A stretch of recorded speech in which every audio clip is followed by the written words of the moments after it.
centers. So we're really grateful to have Leigh Hofheimer from the Washington State Coalition Against Domestic Violence and Mia Edidin from Perinatal Support Washington with us today. Hopefully many of you have been able to participate in the webinars they've been offering over the last several weeks, but we're really excited today to bring them together, and we're going to be kind of building on our discussion around resilience from yesterday, and they'll be talking about perinatal emotional health and intimate partner violence and the intersection that we often see in those experiences. So I'm going to hand it over to Leigh. This is Mia Edidin, everybody. I am the Clinical Director at Perinatal Support Washington, and welcome. Leigh, do you just want to introduce yourself really quick, and then we'll jump into slides? Absolutely. Hi, everyone. Leigh Hofheimer from the Washington State Coalition Against Domestic Violence. It's good to see familiar names and faces. It's really nice to see you even virtually.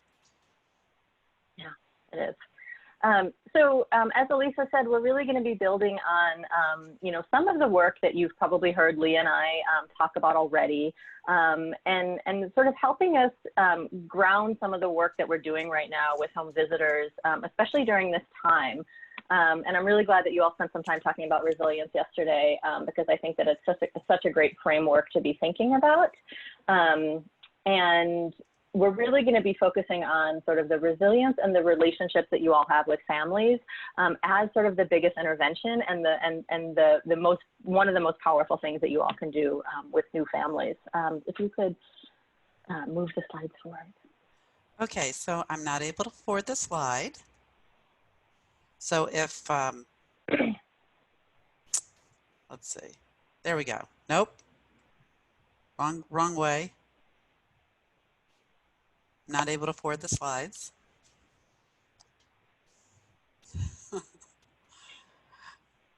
It's not working. Okay, thank you. Looks like the formatting's off a little bit. Yeah. Fortunately. So we just have a couple of quick polls to get us started. And Anna, I think you are our poll master today. If you could put up the first poll for everyone to see.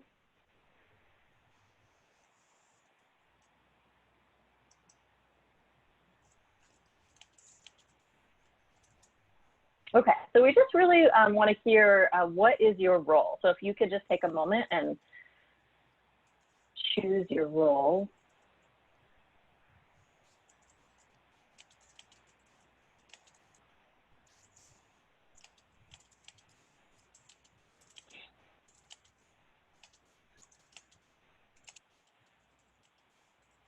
Okay. About 70% of the folks have responded, so if you haven't responded, go ahead and choose your role.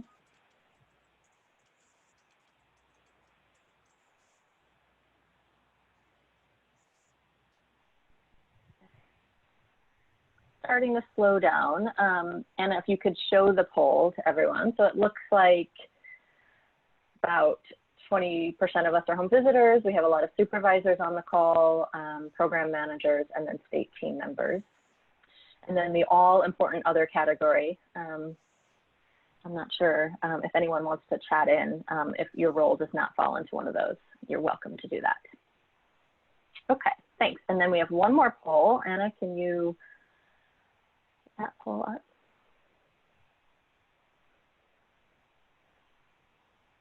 Great. So we're just wondering, what is the most likely way that you are connecting with families right now? How's the?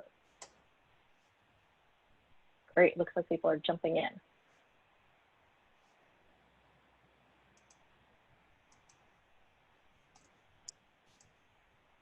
Okay. It looks like a lot of the ways, about 50% of people have voted. How are you engaging with families right now? It's the most likely way that you're connecting.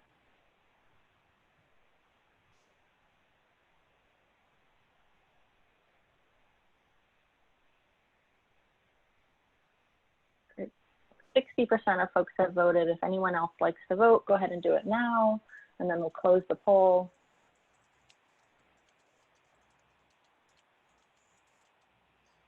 I think it slowed down. Anna, if you could show the result. So phone and virtual is even a little bit more than text, which is surprising to me. I would have guessed that there would have been a lot of texting right now due to, data and, that being sort of, fast and easy to connect with folks. So phone and virtual, great, that's helpful. Thanks. If you could close the poll and go to the next slide.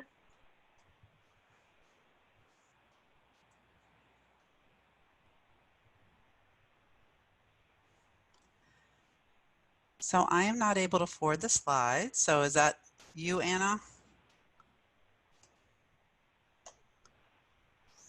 Takes a team. It's like a power issue. It's a power grab all on. Takes a team. Takes a team. Yeah. Okay, it'll happen. We're working to figure it out. Yay! There we go. Of course. Problem solvers. Okay. Leigh, you have control now? You have the power? Let's see. Nope. I don't, but that's okay. We can just say next to somebody. So, yeah, Anna, do you want to just forward the slides for us? So it sounds like you all were talking about resilience yesterday, and I think, this is something that I think we all know, when we're thinking about, how people navigate their day-to-day world, we can think about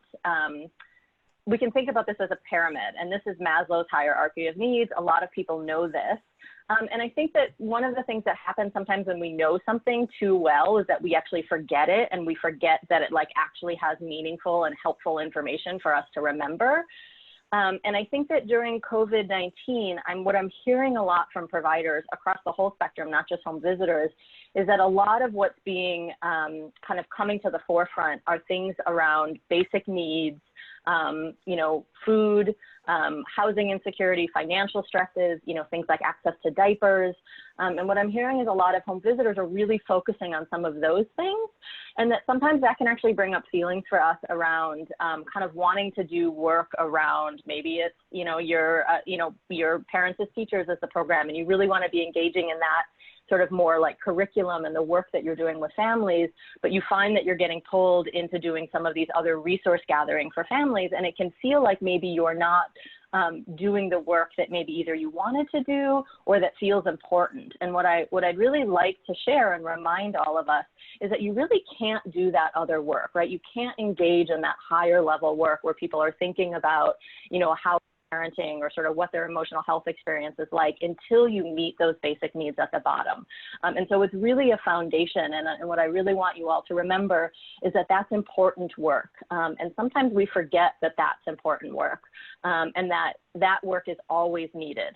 If you think about even an infant, they can't go on to the task of learning and exploring and moving around in their world until they have that basic safety and all of their needs met. And it's really the same with adults. And I think that we often forget that.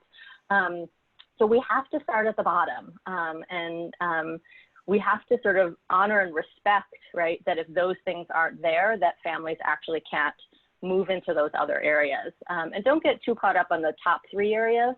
I like to think of like the 2 bottom ones, the like physiological needs and the safety needs, as like the foundation for any other type of work you want to do, not just like those, those top levels there. And so you could plug in sort of anything that you're trying to work on with families in those top 3 levels, but you always have to address those bottom 2 levels. Next slide. But what I want to, some of our graphics aren't showing up there, but what I really also want to let you all know is that we're not static, right? We're not stuck at the bottom. So even though you have to start at the bottom, even though you have to make sure that basic needs are met, that people feel safe and secure in their world before you can start to do some of that other work, it's not that people are always down there if they do have those needs. And so it's not linear. You can go up and down that ladder. You can go up and down that ladder in a day. You can go up and down that ladder in an hour. And it's not all or nothing, right? So if someone is experiencing homelessness, it's not that they can't engage in other types of work around thinking about parenting or thinking about addressing their mental health or some of those things, right? But, if all of their time and energy is getting spent thinking about how to access food or, right, how to, put in the housing applications or all of those things, it's a lot to ask them to be doing both. And so you could also think about it as, if you work on some of the basic needs with a family, even in one, session, you might have time to then also ask about some of the other things that are happening, how their emotional health is doing, how their kiddos are doing in terms of emotional health. And so again, not thinking about it as sort of all or nothing, or we're always at the bottom if there is, food insecurity or housing insecurity. And to be thinking about it in incremental changes and then as building, right? So sort of every sort of moment that you have with families that builds resiliency is never lost. Right? So even if they sort of swing back to really needing to focus on basic needs, it doesn't mean that all the work that you were doing around thinking about parenting or thinking about, whatever it is that you all were working on with families is lost, right? And you can keep building on the work that you've been doing. Yeah, before you move on to the next slide, folks are going to take a moment and switch back to our original deck so we can get all our formatting in on our slides. You're going to so that we don't have that footer at the bottom, which is cutting off some of our text. Great. So thank you. Thank you, Anna. Sorry about that. Lisa. I think Anna's pulling up. There we go. Lovely. Okay. Yay. Thank you. Next slide. Thank you. Thank you. Okay. So thinking about resilience. And again, I think that all of you really know about resilience, but again, hoping to sort of make it more meaningful and not something, a word, or a concept that we sort of throw around and really forget what it is. So resiliency is something that we can see, right? We can see it happening in the moment. We can hear it. We can talk about it. It's something that a person has, and it's something that a person can build. And these are some of the areas of resilience, that we can engage in and that we can see and talk about and hear, right? So thinking about, taking care of yourself, thinking about being able to actively problem solve, to find meaning and purpose. So a lot of us right now might be finding some meaning and purpose in our roles and helping families right now. That's a great resilience sort of skill to bring into COVID-19. Being able to access social support and maintaining a positive outlook. And that's not sugarcoating anything. That's not saying like, everything is great in COVID-19 and the world is healing itself and, the earth needed this break, but it is saying, I'm able to spend more time with my kiddos, and while that's hard, it's also been really great, so it's finding those sort of, those moments where everything is not hard. And one of the things that we're going to talk about a little later is if you've heard me talk about the importance of wellness planning for emotional health, if you've heard me talk about things like, even the mindfulness exercise that Nina led us in this morning, kind of all the things that home visitors can be talking about with new parents around taking care of themselves, you'll see that they kind of map on to this resilience model, right? So part of taking care of yourself is valuing yourself and feeling like you're a person who deserves being taken care of and deserves comfort and love and support. And so we're going to talk a little bit later about how, these sort of, these components of resilience maps right onto wellness planning in a way that can also help you sort of identify that mindfulness is not going to take away all of our clients' problems. It's not going to take away all of our problems, but what it does is it gives us some internal resources to navigate those problems, right, and not become completely overwhelmed by the stress. And that's what we're looking to do for ourselves and for our clients. Next slide. So resilience, it's a dynamic set of interaction between a person's adverse experience and his or her protective factors. Again, you all often use the 5 protective factors framework. A lot of these concepts, again, map right onto each other. And we're going to talk more about that. Next slide.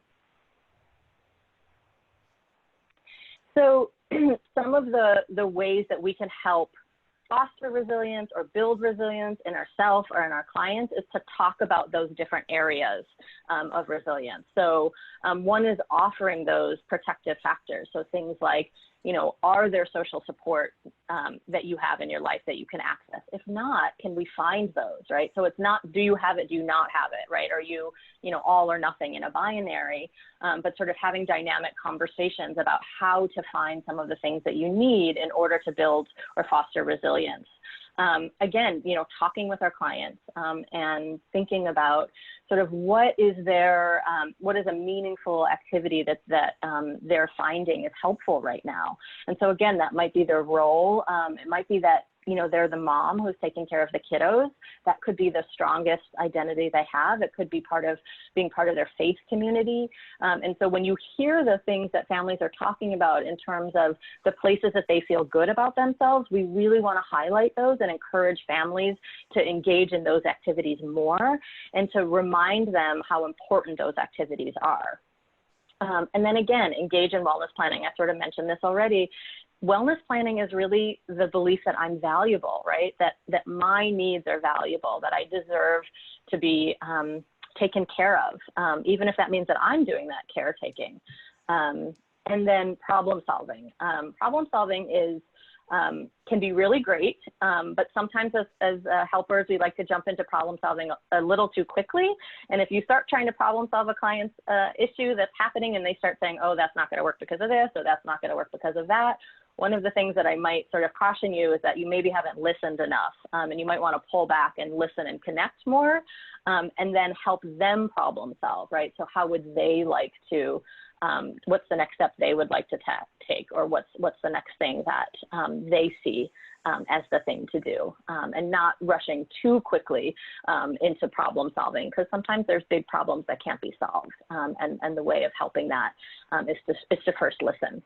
And then to think about it small, what's the next step you can do? And then again, finding gratitude or finding positive things. Again, this is not sugarcoating. We never want to sugarcoat hard things for our clients because that minimizes the experience of the hard thing. And so one of the ways to do this is to listen for what they're saying could be a positive moment rather than you trying to identify a positive moment. You can reflect a positive moment that you heard that they maybe didn't notice.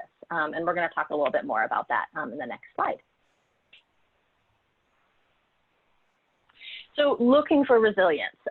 So again, a mom, you know, some of the examples that I put here, I think, not interesting, I think commonly parents might actually judge themselves, right? So a parent might say, I really didn't want to get up with my kid last night at 3 in the morning. I was tired. You know, we've had 3 really bad nights of sleep, and I feel like I'm a bad mom, right? And we might actually offer that the fact that you got up with your kiddo at 3 a.m. Sorry, I had to put a cat on the floor. So the fact that you had to get up at 3 a.m. with your kiddo and that you did that is a sign of resilience and that you are able to navigate difficult things. You know, another example is a parent will say, I got angry with my child or my partner, you know, or I've been really irritable right now. And therefore I'm failing or I'm a bad parent. And you might reflect back to them, you know, I heard you apologize to your kiddo, or you told me about how you repaired with your partner after you got into that argument. And that is a demonstration of resilience. It's really sort of flipping the script a little bit because there's so many, you know, places where we can find proof that we're not doing a good job. And we never really sort of look for the kind of the other places in which demonstrate that we actually are doing a good job. So these are some other examples. But I think that it can be really powerful, you know, again, just this next one, I really love this one. You know, parents think that we should never, you know, need a break, right? Or if we're having a hard moment, if we take a break, that means that we're not doing the job that we're supposed to be doing. And instead saying, you recognized and took a 5-minute time out, like, that is demonstrating that you recognize you were getting upset, you recognize you needed a break, you recognize that you were not going to be effective in that moment with your kiddo, you were able to take a break and come back. And that's actually, like, there's so many positive things happening right there. And that's the sign of so much self-awareness. So again, you know, really thinking about how we point out and talk about resilience and how we talk about the strengths of our clients, you know, based on sort of what they're saying and what you're seeing is a great strategy. Next slide. So I also wanted to just introduce this idea of post-traumatic growth because I think that it's actually one of the most powerful experiences that I have as a therapist working with clients who have gone through all sorts of really, really difficult experiences. So one of the main things that happens when you experience any type of trauma, big or little, is it starts to change how we think about the world and our core beliefs. So for instance, you know, if something traumatic happens to you, you know, a very common, you know, change in core belief is that the world actually isn't safe, right? Or I'm not a good person. Or, you know, some of those. So before the trauma, we might have thought, oh, the world's reasonably safe. After the trauma, we say, nope, it's not safe to walk down the street anymore. It's not safe to drive. It's not safe, right, to be in a relationship, right, depending on sort of what that experience was. And what happens is our brain wrestles with that, and our brain sort of changes our belief and our view of the world because we're trying to make sense of what happened to us, right? If the world's a safe place, then how did this bad thing happen to me?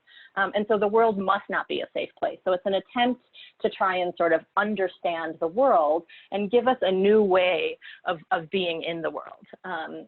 One that doesn't necessarily allow us to live to our fullest experience, right? Living in a world that feels unsafe is not necessarily how we would want ourselves or our clients to feel. But one of the things that can happen, and this, there's things that you all can do. I'm going to talk a little bit about planting a seed that you can do to help post-traumatic growth. But one of the things that can happen is that people can actually learn about themselves and learn about the world coming through a really different experience, or a really difficult experience, sorry. And so often this does require like really good quality trauma treatment. It requires accessing a mental health therapist. Not all the time, and then it's also a process. And the process is identifying, like, how has that person's worldview changed? And is that the worldview that's really the most accurate? And is that the worldview the parent or the person wants, right? So, you know, to be thinking about, for instance, that the world is unsafe. Is that how they want to live in the world? And so you help them really examine, right, all of the different possible kind of like why they might think that the world is unsafe and whether or not, for instance, that really is true, even though it certainly feels true, right? And then you sort of process the piece of what's changed for them in both good ways and bad ways after being through this experience. And oftentimes what happens is people learn so much about kind of how they are in the world in processing a trauma. So for instance, like what sort of led to the trauma, sort of how they managed it in the moment, how they learned to manage it through perhaps treatment, you know, in terms of like learning that they have control over their symptoms, right? Learning that they have control over their relationships, learning that they have control over their worldview. Things like that can be really powerful. And when they come out at the other end, they actually say, it's not that that experience was good. So we never say like, oh, I needed that experience to learn this. That's never the perspective we take. But the perspective is, I am so much stronger as a person. I am so much more resilient than I thought I was. So next slide, and I'll tell a little bit more about how you all can plant a seed. So part of this goes back to a little bit of what I was talking about before, is that in order for someone to experience post-traumatic growth, they need to feel like they are managing in the moment and that they're learning things about themselves and the world that's helping them navigate better. So if the perspective that we always have is that, you know, I'm experiencing housing instability because I'm, you know, something bad, right? Because I, you know, haven't done something I was supposed to do, or because, you know, bad things happen to me, or, you know, whatever it is, sort of like the message, then you wait for the client to start to say something sort of positive, or in that same way that I was talking about reflecting something that they're saying is negative, but you're seeing this like really like strong strength behind what they're saying, is you talk about that, right? And you talk about all of the qualities that you see in them that they are using to navigate these really difficult life experiences, and you build on that, right? So for instance, if a client is homeless and they're in transitional housing and you've been working with them for 3 months and you're seeing that they're working towards this kind of bigger goal of like housing stability, and maybe that involves at some point, you know, retraining or vocational training or accessing, you know, new opportunities for economic growth, right? You reflect that, you sort of show her and sort of reflect that process. When we started 3 months ago together, you know, you all were living in an emergency shelter, right? And you've been able to access, you know, 90-day transitional care for your family. You know, you've then accessed, you know, longer term housing. You're now working towards your vocational goals. And that may not have been like a, you know, smooth trajectory, and it probably wasn't, which is why she may not necessarily feel like, you know, she's rocking this, you know, this experience. But again, thinking about those incremental changes and how you mark those for her and how you build on those, and sort of, you know, again, sort of point towards kind of an experience when it's possible she may want to engage in thinking a little bit more deeply about all of her experiences. Sorry, you all, I have a kitten that is like driving me crazy right now. Next slide. So again, quickly, resilience, it's what we instill, right? What we try and instill for our clients or for their kiddos. It's what we see, we can see and hear it. And then post-traumatic growth is something that we want to plant a seed for, right? That there's maybe something that we can learn about the experience that we're going through, but that doesn't ever, we don't ever want to say that there's a reason why you're having this experience, because there's never a positive reason why you're experiencing homelessness or experiencing COVID, right? That doesn't mean that we can't learn and grow from that experience. And it's also, we don't want to rush it. We don't want to ever say, well, like, oh, if you're not actually learning and growing from this, right? So again, it's without judgment of where they are in the moment.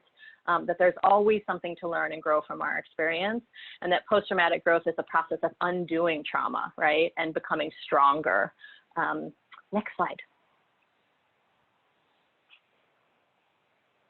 So, you know, you all, if you've heard me talk at all, hear me say this all the time, that what you all are doing with the clients and the families that you're serving is the intervention. And I think that we really often think about, you know, all the things that we're not doing and all the things that we wish we could do with our clients.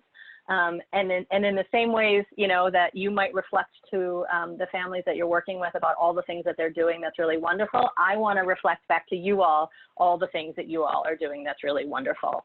And your relationship and you being with them, you bringing diapers, right? You calling them and texting them is so important to the families, even if you're not taking away their homelessness, right? Even if you're not, you know, sort of taking care of sort of all of that family's needs in your 1 30-minute visit that you see them, you know, once a week. So really thinking about, you know, small gains and successes and reflecting back their strengths, all the things that you all are doing, walking alongside of them, focusing on the relationship and ensuring that that relationship with them is always there, and just using all your home visitor superpowers. Next slide.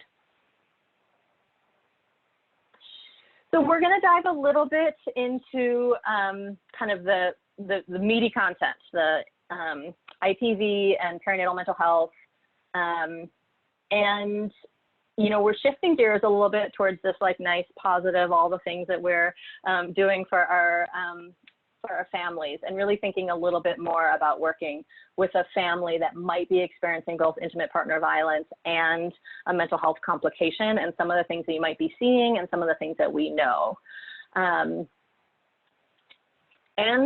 both of these topics are hard, and I just want to acknowledge that. So what the research tells us, so that we know that the pregnancy and postpartum period are actually a time of increased risk.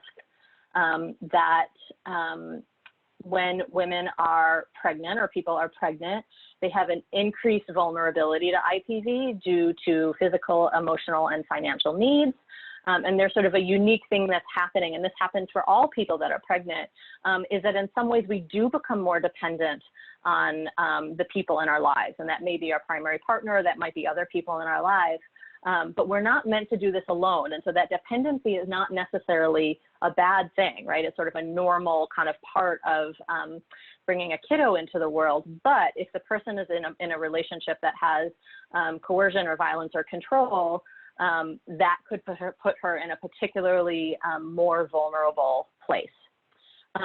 So in general, what we also know is that intimate partner violence increases a woman's odds or is a risk factor for having depression during pregnancy.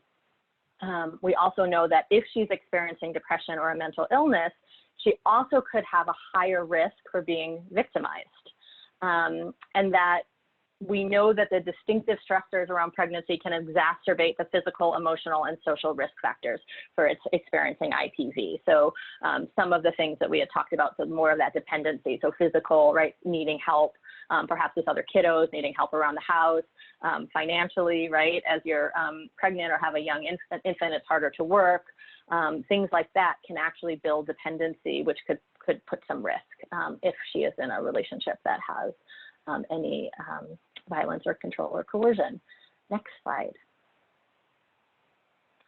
So what we would like to propose, and Leigh and I have had like a series of really wonderful conversations thinking about how, you know, folks in the IPV world and folks in the perinatal mental health world would really address supporting their parents and the families that they're working with. And so we found ways that this really overlaps together that we're really excited to tell you about. We're going to talk about the approach, and Leigh's going to talk about IPV, and I'm going to talk about perinatal mental health, and then we'll come back together. Next slide, please. Thank you. So yes, so I just want to say that I've learned so much. It's been a really wonderful opportunity for me to kind of have a crash course and go deep on perinatal mental health, and I really appreciate the opportunity to have these conversations with Mia, and definitely feel like I've taken lessons into thinking about how we do our work. And the other thing that was really apparent to both of us is that in supporting home visitors to do this work and thinking about advocacy, the advocates that I also help support, and thinking about therapists and counselors that support families, a lot of our approaches are similar, which means that the skills you have now, the wonderful ways that you interact and support families now are really part of the magic that takes you forward. And so we know that, you know, this approach, asking a question, listening up, and staying connected, we know that like listening is so critical, being heard is what helps, and connection makes things better. Next slide. And so these next few slides that I'm showing you come from a resource that some of you may have seen on the WSCADV websites, the Friends and Family Guide, and in the bottom of this deck, we have the actual link for you to go to. But we were just thinking about, like, you know, in the next 10 seconds, if someone has said to you, you know, things in the relationship are hard, we know disclosure can happen at any time, or you just kind of suspect or wonder, and especially in this time of COVID, just asking how things are going can lead to sharing information about their relationship that might make you feel concerned. And, you know, I think just all of you having, you know, one question that makes sense to you, like what's your biggest concern? What are you most worried about? Is a way to opening that door to letting the family person know that you're there and that you're going to start to build that trust and connection. And you have the time to listen to what's important to them. Next slide. And because you're so skilled at empathetic listening, I know, and just thinking about it, if you suspect or worry that the people that you're talking to might be experiencing coercion and abuse, what you're going to be listening for are her priorities, her perspective, and we're going to talk a little bit more about, we're going to talk about that in the next few minutes as well. So let's go to the next slide. So we know, this is a quote from one of my coworkers who was, who does a lot of our work around talking to reporters and folks like that. And I just really loved what she said, is that home isn't a safe place for everyone. And we hope to create a world where everyone can be safe in their home. And the reality is that is not for a lot of people. And simply put, at the heart of what's going on in an abusive relationship is that one person is trying to gain and maintain control over another person. So for the purposes of our conversation today, we're going to assume that we're having a conversation about a family where you worry about what's happening in terms of their emotional health, and you suspect that things are hard in their relationship. And so we just kind of want to do a little bit of a refresher to talk about our common sort of understanding of what it means to live in an abusive and coercive relationship. And it's more than an absence of violence. And I think it's more apparent now than ever in this context of like people being heightened isolation, all stuck in the house together. Can we go to the next slide? So that we're really looking at behaviors that go beyond legal definitions of IPV or domestic violence. I'm sure, oh, can you click it one more time, Anna? I think there's, must be, there we go. You know, I think we're all kind of familiar with sort of the go-to definition of intimate partner violence that involves physical violence or sexual violence, but we're looking at behaviors that really go beyond the legal definitions of intimate partner violence or domestic violence, because not all behaviors associated with IPV is illegal or criminal. And what we're hoping that as home visitors, and we talk about the same thing with advocates, we hope that you're listening for a pattern of behaviors. From the outside, it might just look like a single incident, or you're hearing something that sounds like a single incident of abuse or coercion, someone losing their temper or getting loud. But what we know from talking with survivors and people causing harm in the relationship, like how did they maintain that dominance in the relationship, is that the behaviors are purposeful and intentional. I'm not saying someone has a master plan for their whole life, but that just when they're engaging in these tactics to maintain control in the relationship, that's the purpose of it. And that's why it doesn't always have to be physical or involve sexual violence, because there's other ways to get people to do what you want them to do without using physical force. We'll talk a little bit more about that. So if you have that understanding, then you can think about, for a survivor, they're living in an environment, in a relationship where all their decisions are influenced by how their partner might react and the possible impact on their children. So if someone's using just amount of force or control needed to maintain compliance, like isolating them from their family, restricting access to finances, threatening to have someone deported or call CPS, threatening violence, hurting a family pet, cleaning a weapon in front of them, that may be more extreme, taking the children and being gone for the day, you don't know where they are, things like that, that may be enough. Those consequences may be enough to maintain power in the relationship or directing behavior towards the children. So emotional or physical abuse, that could be keeping you up all night, arguing, you're exhausted, you're the one that has to take care of the children. It can impact your emotional health, your breastfeeding, raising your kids. And we know it can happen to anyone. I mean, there's plenty of research that shows that it cuts across all races, cultures, ethnicities, religions, sexual orientations, age groups, economic factors. So we just want you to be able to listen differently and have this understanding, because that will help you support your work with families. And one thing that I often rely on, that I've learned from survivors, even when I talk with advocates and some of the home visitors, you know, on trainings we've done, when people are trying to figure out if they're just in a really bad, or my scientific term, crappy relationship versus an abusive one, is to listen for, are there any consequences if the parent resists or says no to anything that happens? And consequences aren't always physical or sexual abuse. Consequences could be, I'm gonna go over to your mom's house and raise her blood pressure and make her sick and tell her what a bad person you are and not a good wife. Or I'm going to restrict access to money. Or I'm going to threaten to tell people that you're gay. So it just depends on what's going on and what's valuable to that person. So you're listening for like some kind of negative consequence if the person who's the target of the harm or the survivor in the relationship for resisting or saying no in some way. And so it's helpful then to think about that. If we're thinking about that whole context in which somebody, the sea they're swimming in around their decision making, then it's helpful to realize that like the fundamental harm of abuse could be losing control over your autonomy or your decisions or your choices. We go to the next slide. And so I started thinking about this, and you know, we've been calling all our programs to hear what survivors have been telling them and what their experiences has been out in the field, and just trying to think about the ways that that COVID has been used by people causing harm to extend control in their relationships. So, you know, these are just some sort of ways to try to capture some of what we've been hearing, but like, so for example, exploiting resources for their personal gain, maybe the partner refuses to share the computer or limits the food or supplies for the family or demands total attention from the survivor. Regulating their daily lives could look like I'm regulating phone or internet access, I'm regulating visitors or deliveries, or limiting, I've heard this quite a bit, limiting family members to certain part of the house, forcing excessive hand washing or not doing it at all, refusing to do it themselves. Depriving a person of independence could be denying support from family members, threatening to jeopardize their housing. I've heard someone say they're gonna, you know, they could have them have the whole family evicted if they wanted to. You know, disregarding the COVID-19 restrictions.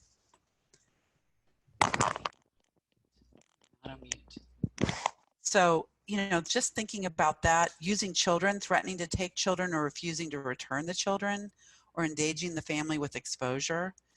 And economic interference. We've heard from some advocates that the abusive partner's been intercepting any kind of like stimulus check that might have come or financial assistance. They're getting in the way, they're intercepting like the emergency assistance. So just that, refusing to let them work remotely or themselves work remotely. And then just remembering that, like, you know, there's so many social structures and laws and policies in place that actually can benefit someone who's trying to maintain control over the family. So, you know, all those inequities around historic racism and our systemic practices in the courts and immigration laws, all those inequities can be used by someone to maintain that kind of upper hand in the relationship. Okay, that's a lot. So let's then go on, can we go to the next slide? So kind of given that backdrop, we hear like a range of things that are happening. We wanted to kind of just briefly talk again today about like how can we sort of think about safer planning strategies with both IPV in mind and the emotional health of the family. And we know so much of that, Mia and I talked about this, so much of that just totally overlaps because we're talking about strengthening the well-being of the family. So it's not like we're asking you to do two separate things at all, but we're really hoping to help you feel more comfortable and realizing that like things you do around emotional health are definitely going to support a family, someone experiencing coercion and abuse, and things you do around supporting someone who's experiencing coercion and abuse is definitely going to support around emotional health. So just don't worry, it's not two separate lists, it's like thinking together. And sometimes it's really elaborating on the obvious. I think sometimes you're doing it already, and it's just to know that you're making a difference. So today we're going to like talk about practical and realistic things that builds on a survivor's expertise in your own. And we have that little R in pink because one of the things I like to think about as the gift of that R is like, of course, we want total safety for people, freedom from violence, economic stability, the whole family's well-being strengthened. And that's, as Mia was talking about, not hard things are happening, hard is harder, and it's not possible right now to get everything at once, if it ever was. So I feel like safer is a way of thinking that gives us more flexibility and a lot of ways to help. It's not just focused for people who are in abusive relationships on separation or leaving. It gives us room to think about other options to help families and engage with families in safer planning together. And we know that, and that some safer planning isn't something we do alone. It's what we do our best when we do it, when we're listening to survivors or the experts, and then we support each other. Next slide. Excuse me. So some of you may be familiar to some of you who've been through some of our trainings, but I think it was just helpful to, it's a helpful framework to remember that our role as a home visitor in the safer planning process, there are three things that if we can sort of keep these three things in mind, it'll get us through a lot. It's like no matter what the question is, the survivors, or how difficult things are or how complicated things are, the survivors' experience and perspective will help guide you. Knowing what her main concerns are, her priorities, and what her life circumstances are, like the community she lives in, the resources she has access to or not, will always drive the safer planning. So understanding what she's worried about right now, knowing that these priorities include her children, this is going to be critical to safer planning. And then when you have that understanding and recognize the survivor's perspective, then you will understand how that's linked to her decision making, why she's making some of the choices she's making. You'll have a better understanding of her concerns and be able to build on those and be able to figure out what are the most important things that she wants to address first and bring your expertise to that. The second bubble just reminds us that we're not replacing her strategies with what we think is best. We are going to ask open-ended questions to find out what she's done in the past when things like this have been hard, and what's worked in the past, what hasn't. And then again, you can bring, obviously you're going to bring your expertise to the conversation, but you're going to be able to strengthen her safer planning by knowing what's worked in the past and what might be helpful now. And the third bubble is, partnering with domestic violence or sexual assault advocacy programs. This is a good time to know what's happening in your community. Our programs are still open and running. They're just running in different ways, like home visiting is too. A lot's happening remotely. Housing is different. Sheltering has been, we've got different options around emergency shelter and longer term shelter. And knowing that you can call our advocacy programs and problem solve together without giving any confidential information, sort of thinking as a consultation, or you could be on a three-way call if a family wanted to, if you have permission from that survivor to be a part of it or not. But to think of our advocacy programs as another place for problem solving, not just in an emergency situation.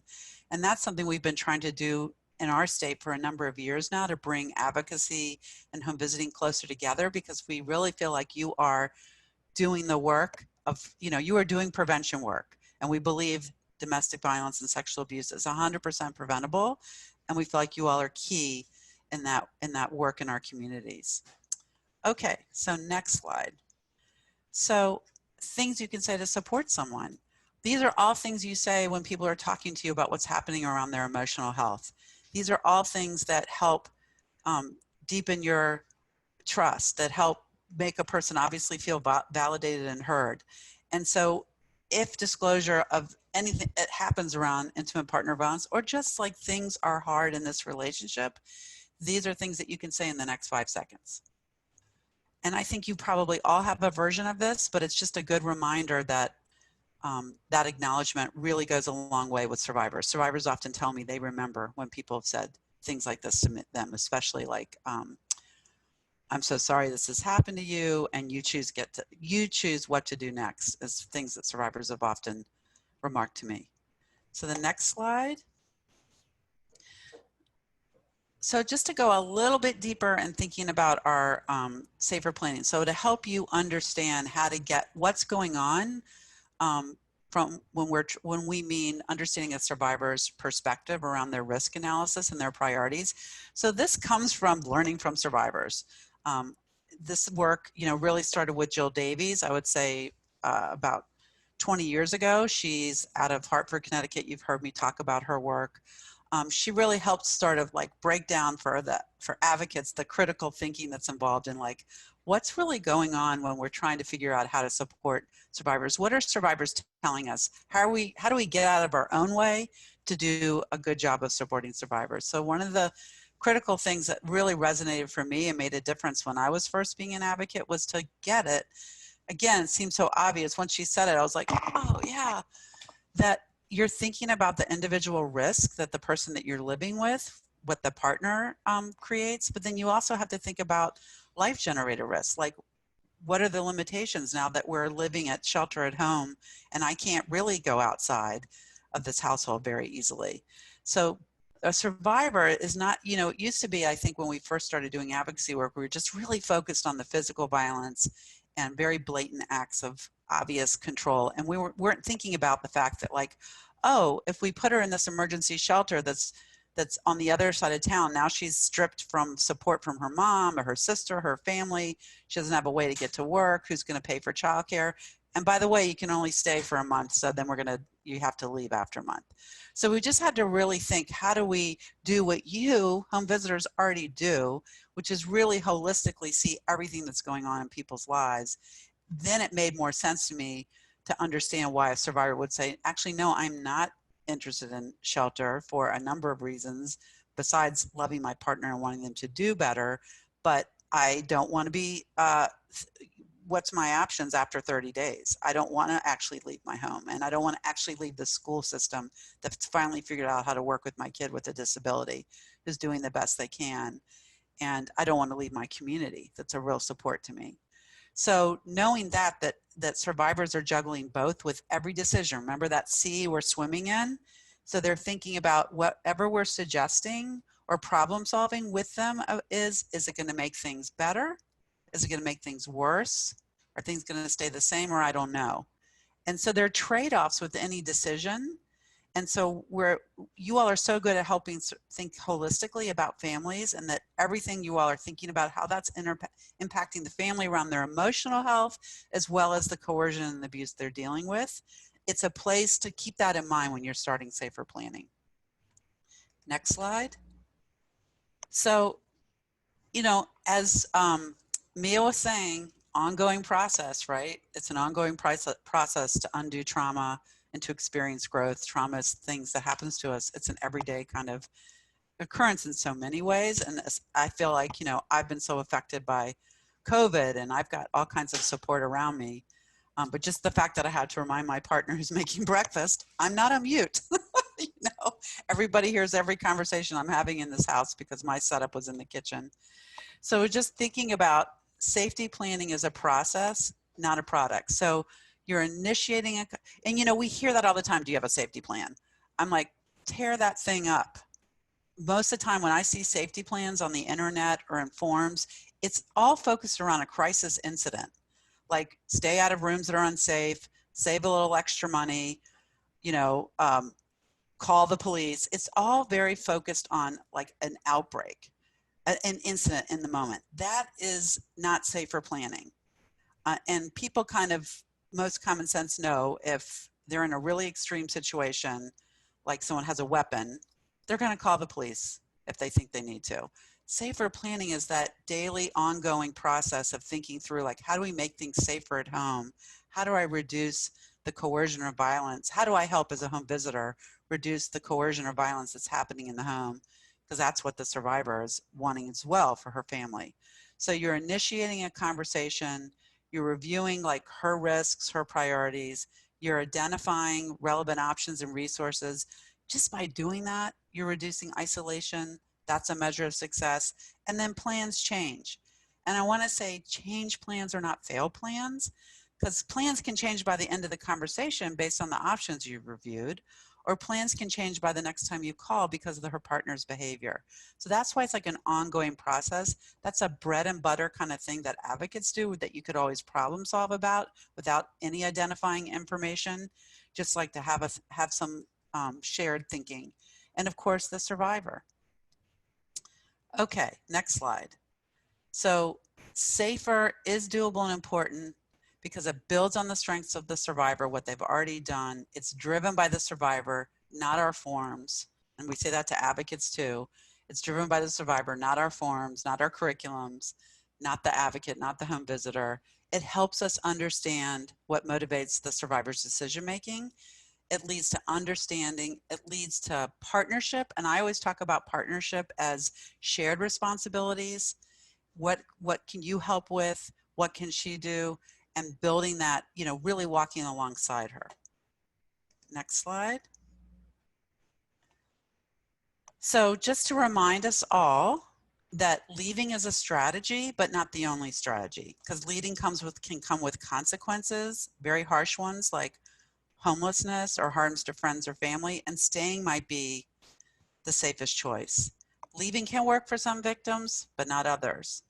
Survivors, you know, over time can leave if that's their choice, but it's going to be a process.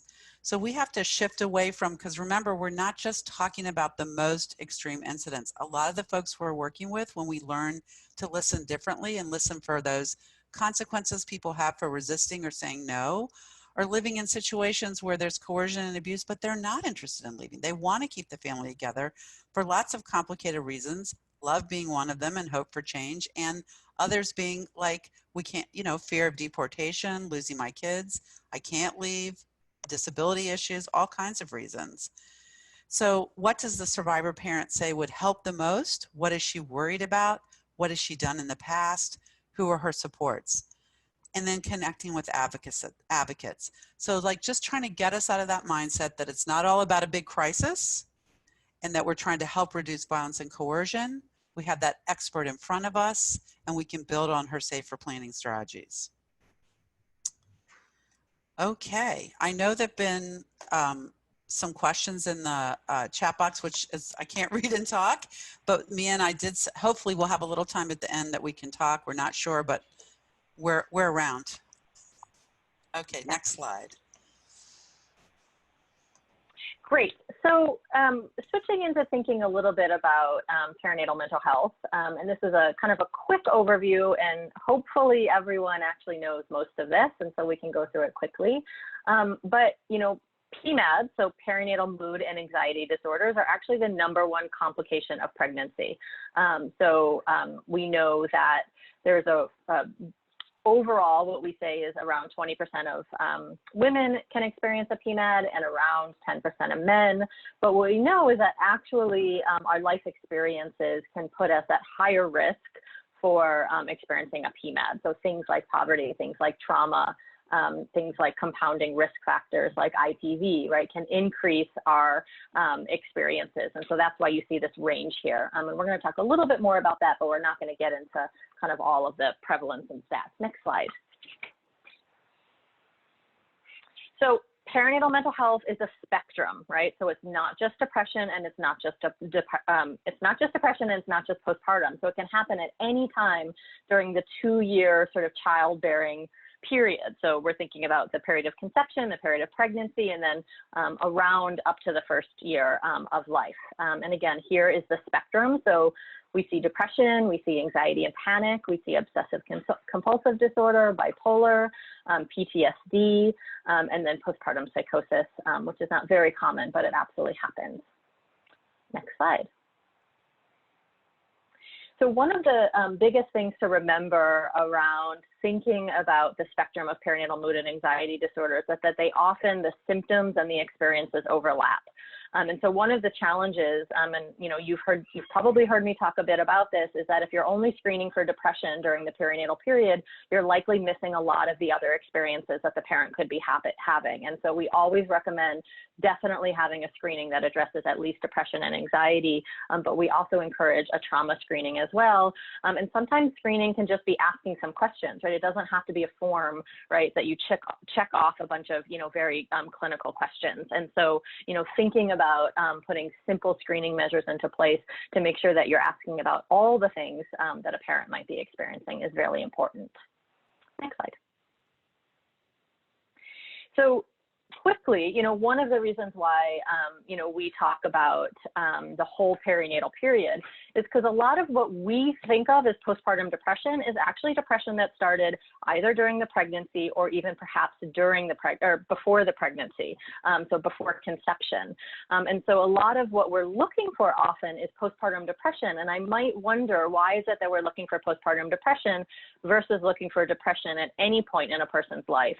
But namely, you know, if we're working with people around the perinatal period, why are we not looking for it during pregnancy, when we actually will have more opportunity to address it, or at least easier opportunity to address it, and to plan for the postpartum period if we are asking these questions early on. Next slide. So what are the causes? There is a lot of potential pathways to experiencing any perinatal mood and anxiety disorder. And a lot of people they always refer to it as the hormones, right? Having, you know, it's my hormones. And if it was hormones, right, that was driving the experience of postpartum depression or anxiety or trauma, then really our response would be a medical one, right? The doctors would be solving this problem. And instead, we know that that's actually only one pathway, that there is absolutely a group of people that have a very kind of a biological sensitivity to hormone fluctuations that could cause depression or anxiety, but that is one pathway. The other pathways are having a previous mental health complications, so having had anxiety, depression, or trauma in the past, one of the biggest predictors and the biggest risk factors is what's happening in our environment, right? So are we exposed to chronic poverty? Are we exposed to current stressors, current trauma or intergenerational trauma? You know, who is in our life and how does that support show up? So that's where IPV really fits in there. And then there's the piece of, you know, I think that motherhood is something that most cultures and most communities put up on a pedestal and revere. And often motherhood doesn't look anything like we think it will, and it doesn't feel anything like we think it will. And so it can create a spiritual or existential crisis. This, who am I? I used to be Mia, who had this identity in the world, and now I'm Leigh's mom, and that's my new identity, and that doesn't feel so great to me, and no one really even asks me or cares about me anymore, and they only care about the health or safety of my baby. Or the piece of, I thought this was going to be wonderful, and it's actually really been very difficult. Next slide. So the other thing that I really want to talk about is sort of the personal risk factors and the societal risk factors that actually put people at risk. So personal risk factors, I've talked about some of them, are things like a previous history of mental health, a family's history, my lived experience of trauma, my lived experience of loss, and then there's societal risk factors, right, that put people at risk. And these are systemic inequities. These are things like racism, things are xenophobia, homophobia, poverty, community violence, general lack of access to care. These things actually can cause and can create much more of a pathway for people experiencing depression or anxiety. Next slide. So women don't become mothers in a vacuum. They live in families, extended families, cultures, and societies. At each of these levels of social connection, mothers can be protected from or made more vulnerable to depression. The social factors related to depression include the amount of help she has with her baby and children, the amount of emotional support she receives from her partner and others around her, and her socioeconomic status and her exposure to stressful life events, right? These are the biggest indicators. And these obviously aren't medical, right? These are societal and environmental. Next slide. So the two biggest predictors are poverty and trauma. So trauma is a very strong predictor of depression during pregnancy. Trauma and depression have a significant impact on pregnancy outcomes, right? So they can lead to things like preterm birth, low birth weight, higher maternal and infant complications.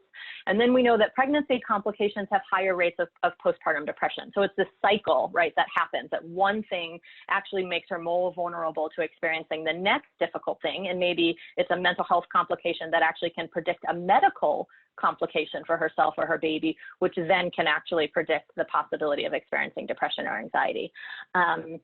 We know that women with post-traumatic stress disorder showed greater bonding and impairment difficulties with their kiddos.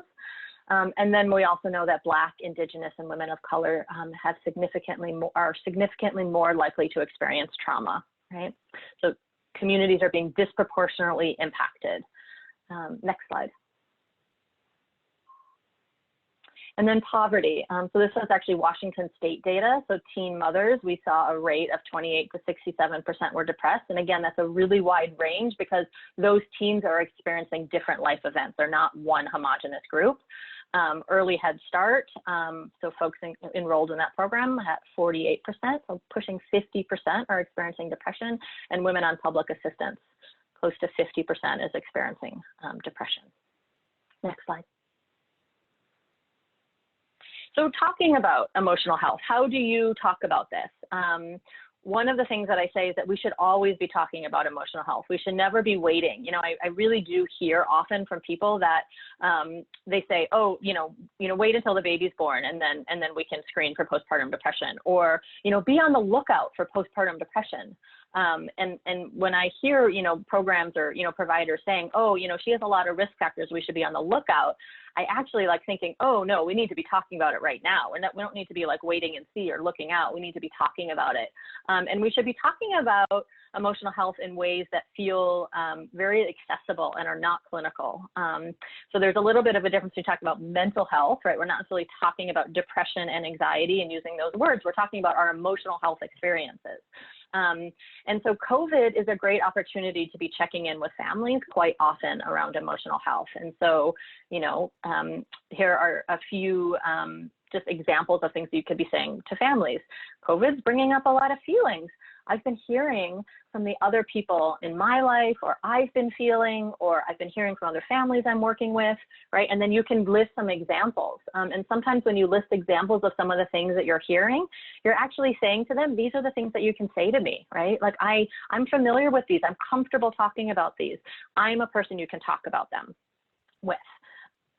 And you could, you know, depending on who you're working with, you know, think about some of the things that you might say. You know, I've been hearing from lots of clients that there's a lot of arguing going on in the household. Are you experiencing that or something like that? The other thing that I might say is I think that we all have something that comes up for us when we think about talking about emotional health, that we have all had a long life of internalizing messages and stigma and shame around mental health.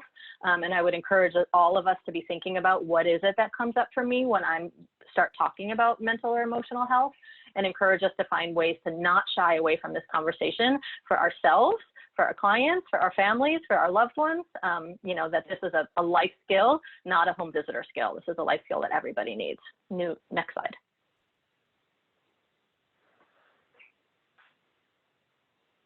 So talking about emotional health, these are other questions. And actually a lot of these can be used again with, you know, any family you're working with any experience they're having. What's coming up for you during shelter in place? How would you say you're doing overall emotionally? A lot's happened in the last 6 weeks. I've been surprised at what's been hard and what's been easier than expected. What about you? So these are just intro that can help you get the conversation started. And you don't have to spend the whole, you know, 20 or 30 minutes that you're meeting with a family, you know, doing this to spend 5, right? Or spend 4, you know, to check in and let them know that you're always thinking about how they're doing emotionally, in addition to all those other things that we talked about. Next slide. So one of the things I just wanted to call attention to, you know, so again, the Perinatal Support Washington, we have a wellness plan, which really goes over sort of all of the things that we can be doing in addition to seeking mental health care that can actually impact our mental or emotional health. So things like how much sleep are we getting? You know, are we getting social time with, you know, with people in our lives? Are we getting support?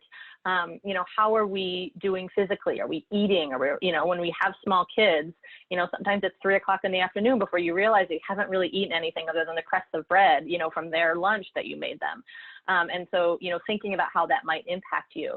But one of the things that I think is really, I think, important to recognize, and I sort of talked about this earlier, is that a lot of the wellness areas that we would focus on, so things like stress management, social support, sort of physical well-being, emotional or spiritual activities, map directly onto those resilience models that I was talking about earlier. So if you look at sort of these categories, you know, almost all of the wellness activities that we're encouraging you all to do with families fall into these categories. And so you could look at it like actually building resilience. And sometimes, you know, you might be able to even talk about it in different ways rather than saying, like, we're talking about mental health, which can bring up things for clients as well. So really thinking about kind of wellness planning is sort of resilience building. Next slide. So bringing it together, we're going to talk for the next 15 minutes or so about sort of what we're doing with families who are experiencing both perinatal mental health complications and IPV. Next slide. So I think that we should move past this question and keep going and answer questions at the end. Does that seem right, Leigh? Okay, next slide.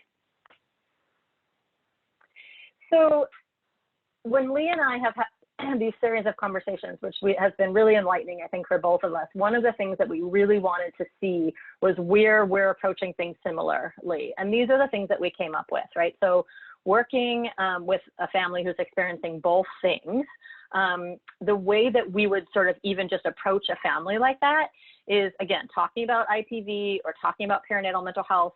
We always see the client as an expert on what's happening for them. She's the expert on her relationship. She's the expert on her life. She's the expert on her kids. And she defines the priorities. She sets the goals, right? She decides what comes next. And so one of the things that we might, think about with her is, how do we make a connection?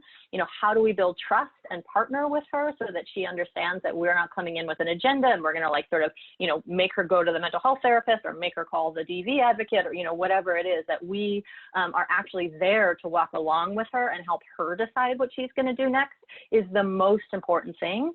And that what we can offer as home visitors in terms of IPV and perinatal mental health is information, right? And, knowledge of the options. We can stay connected with them.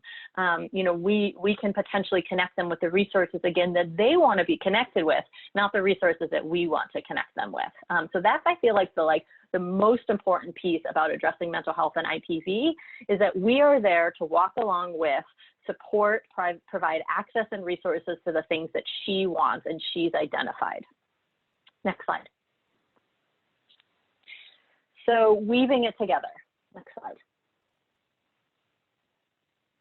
So how is wellness planning different, again, when you're thinking about working with a family that's experiencing both mental health complications and IPV? So the first thing that is important is that we need to keep the relationship that she is in, so that IPV experience, we need to be keeping that in mind. And we also need to remember that anything that we suggest, that nothing is neutral, right? That anything that she's contemplating doing, so maybe that's, calling her sister, not to talk about like, I'm in an abusive relationship, help me, right? But like to get support from her sister, or to go to the new parent support group to talk with other moms and hear how they're handling things like sleep deprivation, or if they're breastfeeding, or, some of those issues that she might be talking about, that any of those suggestions or any of those ideas has a potential reaction from the person in her life that might be causing harm.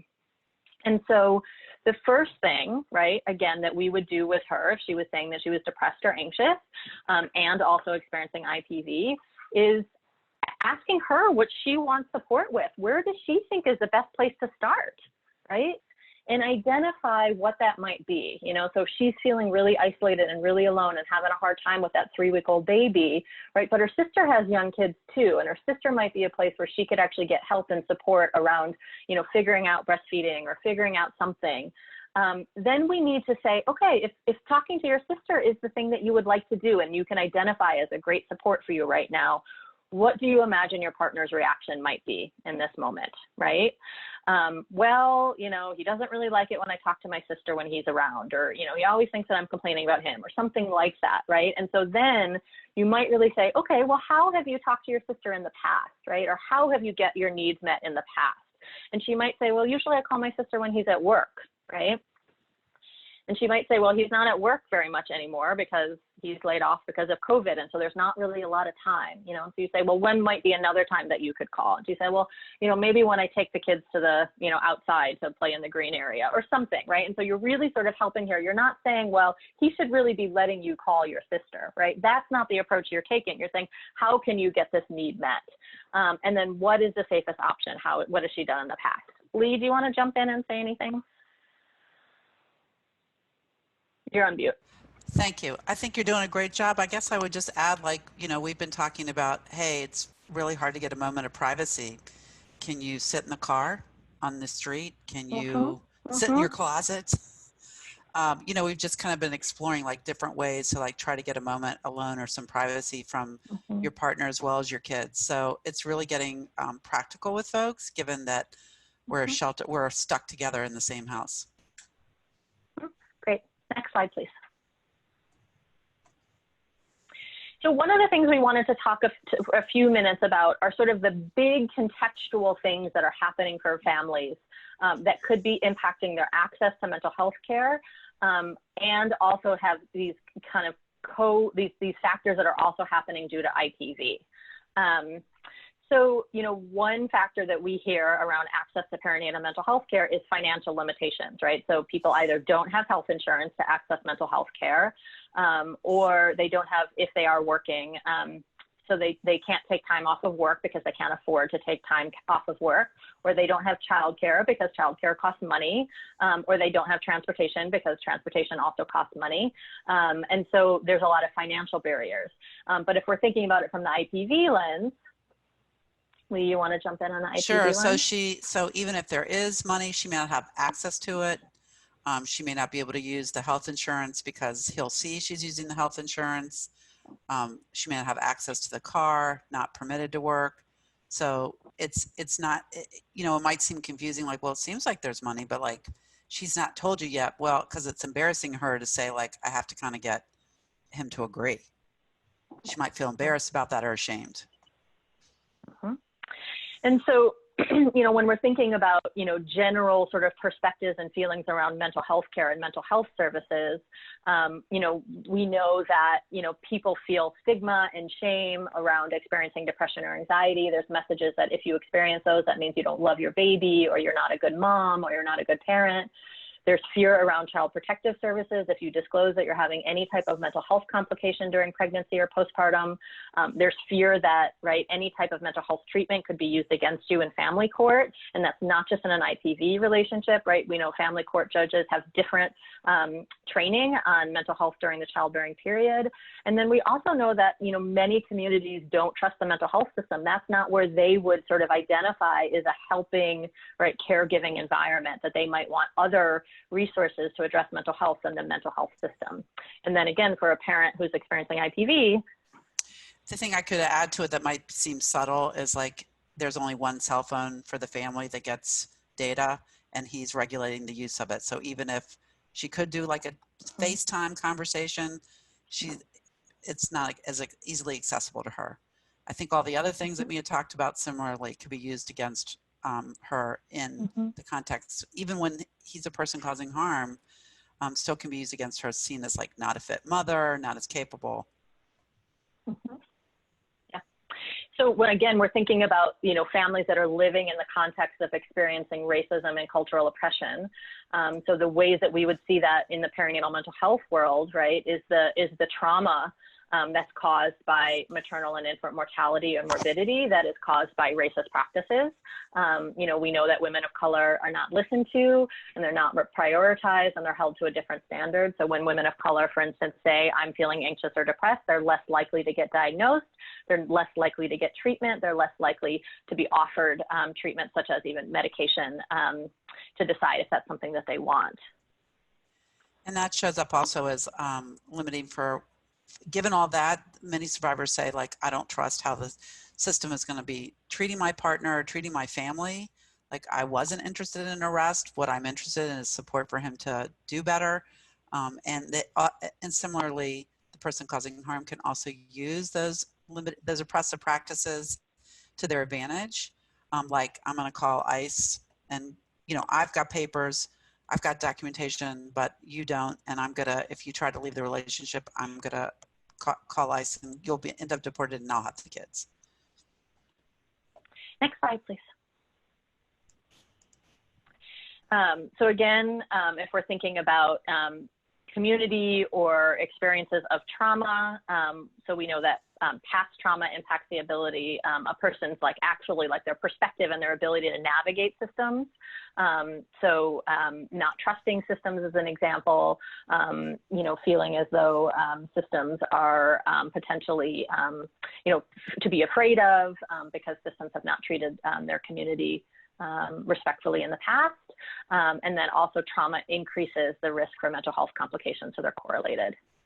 And the thing that I would add to this too is that this is where I feel like advocacy support, even if it's just for the home visitor as well, is part of our job, is to really learn how to navigate systems on behalf of survivors. So one of the things that's so important is like control over information, who has access to the information, and how, and whether systems protect that or not. And advocates can help support, are supposed to know kind of the general rules of any system a survivor might interact with, and can help you support in navigating systems.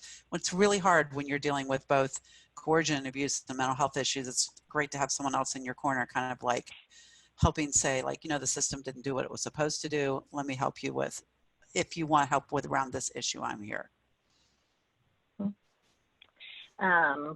And then sexism, right? So I think this shows up in both of our fields, that women's experiences are minimized, women aren't believed, women are blamed, not listened to, not valued, accused of overreacting, that their suffering isn't believed, right? It's minimized, and then they're not given access to mental health treatment, you know, or they're not given access to resources or advocacy that they might need in terms of IPV.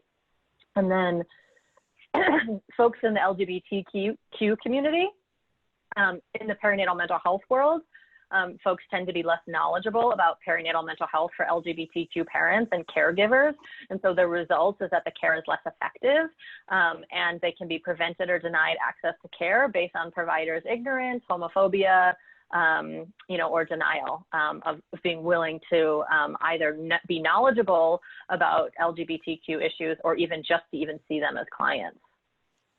And I would just add to that to say, like, you can see where a partner might, if you're not out to your family and you have children, or you're not out at your job, or you're not out in your community, that can be a weapon to keep you in the relationship. Nobody knows about our situation but your partner, who's also gay, lesbian, bi, trans, and they're like, I'm going to tell other people, you could lose your kids. There's nobody who understands things except me the way I do. Go ahead and try to do this life without me. Next slide, please.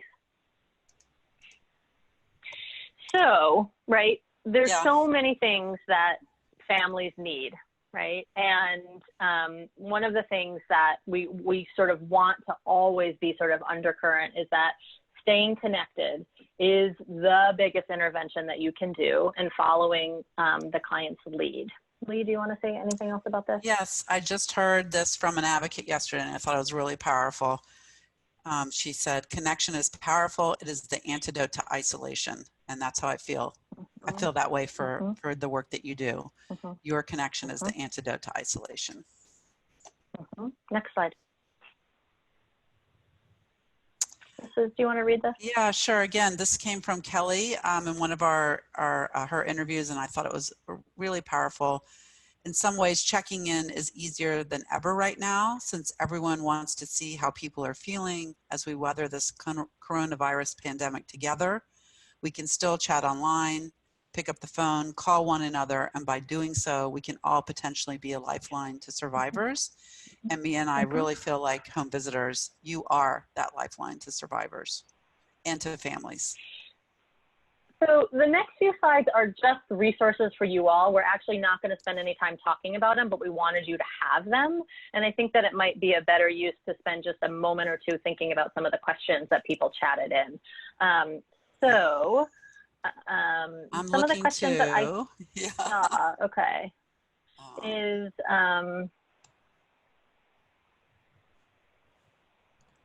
so we're not going to be able to answer all of these, but how do we have these conversations safely when people are stuck at home with the partner? Please address the ability to do harm unintentionally as a helper in this process. I think those were geared towards you. And then there was a question of how to do mental health screening. Do you want to take one or the other of those first questions?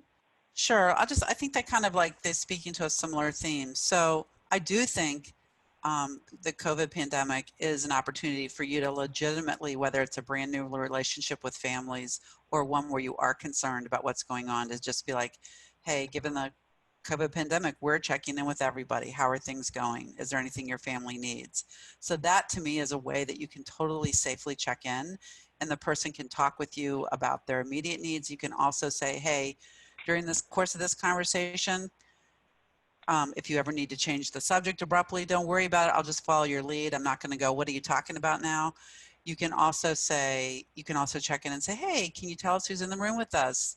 How's so-and-so or whatever. So you might know the people, you might not, because I have had stories where people have said a partner has been in the room and didn't realize that they were listening to the home visitor conversation and started correcting and saying, that's not what happened, and getting involved. So I think like COVID is a way to just like check in with folks. There's some simple like things that you, if you are having and to see if you can have a private conversation. So how are you doing? Hey, can we ever take a walk together? Sometimes it's helpful to just talk adult to adult.